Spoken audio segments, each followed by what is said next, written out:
Hello mga ka-Momshies! What's up? Anong mga chismis-chismis dyan? Hello mga ka-momshies. So today I don't have intro. I'll just show you what happened to us. So this was taken last June 4 morning. So Friday morning, Germany time.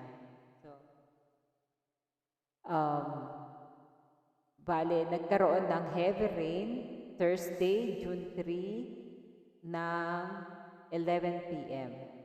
So it took like 3 hours. 3 hours. Yeah, 3 hours of heavy rain. So wala siyang typhoon, wala siyang, it's just a heavy rain. And this is how it looks like here in our, so we are the one hit really hard. So as you can see, this is the water line. Yung yan, ayan na yung makikita nyo kung gaano kataas yung linya ng tubig na pumasok dun sa basement namin. But we are still lucky kasi dito sa area namin, may mga ibang houses na buong keller nila, o buong basement nila is puno ng binaha. So, ayan na yung tsura ng aking garden. It's really heartbreaking to see like this, but wala naman tayo magagawa. It's done. And you cannot do anything about it.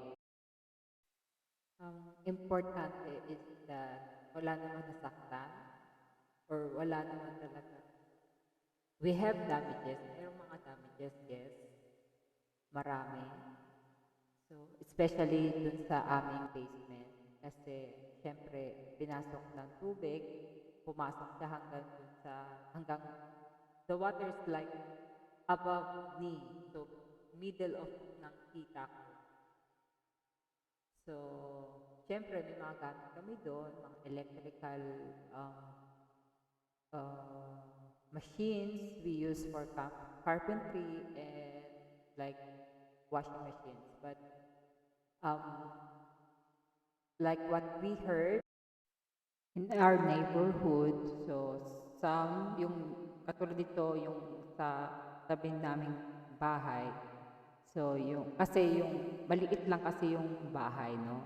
So ang bath namin is usually in our basement. So wala kaming bathroom sa taas. Meron lang kaming toilet. But dun sa kapitbahay namin, so meron silang toilet din sa basement nila. May toilet at merong bathroom. So sa kanila, sa amin tuyo na, but sa kanila, lumalabas pa rin yung tubig from the toilet.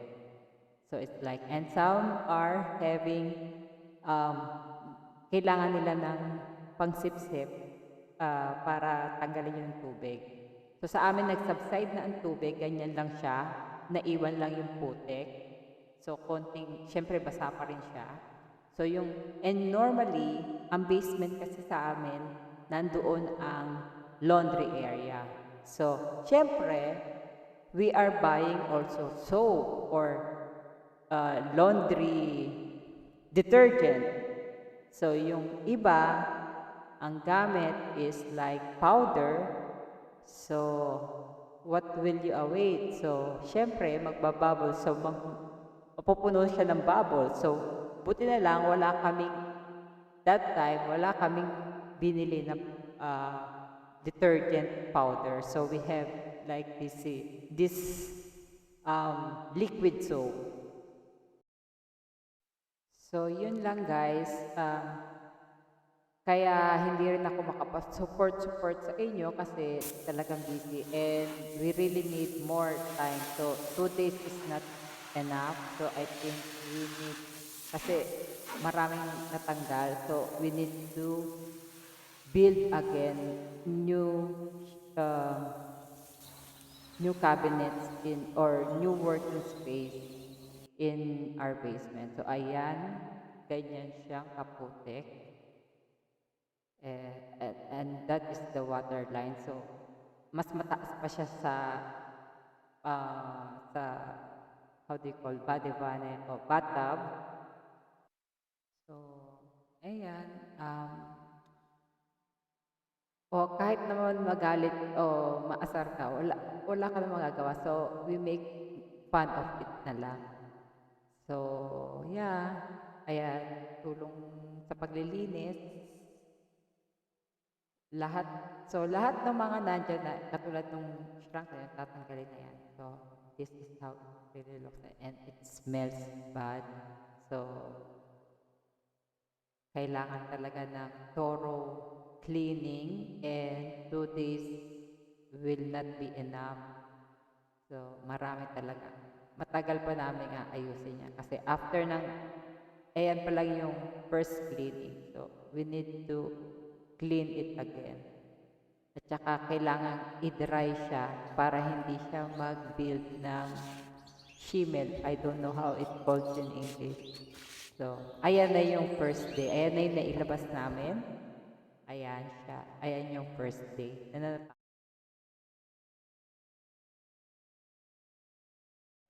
Ito yung basement namin. Nandito ako sa aking creepy basement. So, madilim talaga siya ngayon dahil nag-short yung electricity line namin. So, ito yung laundry area namin. So, natanggal na namin dito na kapag alis na kami ng konting tubig or putik. Ayan, bali, ito yung water line. Hanggang dyan. Nandito, oh. So, ewan namin kung gagana pa yang. Ito yung dryer at saka yung washing machine. So, ito yung pinaka-laundry area namin. Naglagay na ako dito ng konti. Nalinis na namin yan first day ito nalinis namin. Konti muna kasi dadaan-daan. This was my cabinet. Hanggang dito yung water line. Oh. Ayan. Water line. So, ayan siya. I love this cabinet. DIY ko rin yan. Flex. But, tatapon na namin kasi talagang it's really kahit patuyuin baka ano lang siya, mag-shimel.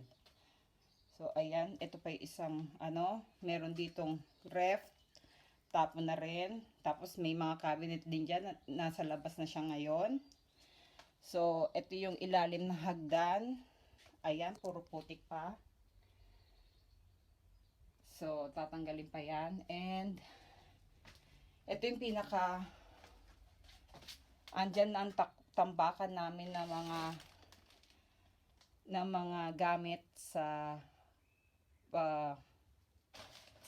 garden, gamit sa pagkakarpentero. So, we have this welding machine andoon. Ayan. So, bahari niyan. Andito rin yung aming Haitsung, yung pinakamain ng Haitsung.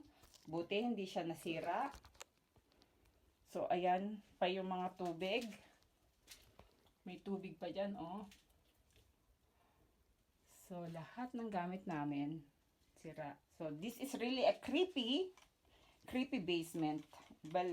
Bago lipat lang kami dito, still in progress pa. So, ayan. Mga semento. Tanggal na siya. So, lahat na itong nandito na nabasa will go away. Tapos, pakita ko lang kayo yung mga nilagay namin sa labas. So, ito yung bathroom. Marami rin siyang. Ayan yung mga nabasa. So, lahat ng cabinet dito, tanggal na rin. So, ayan yung mga sapatos.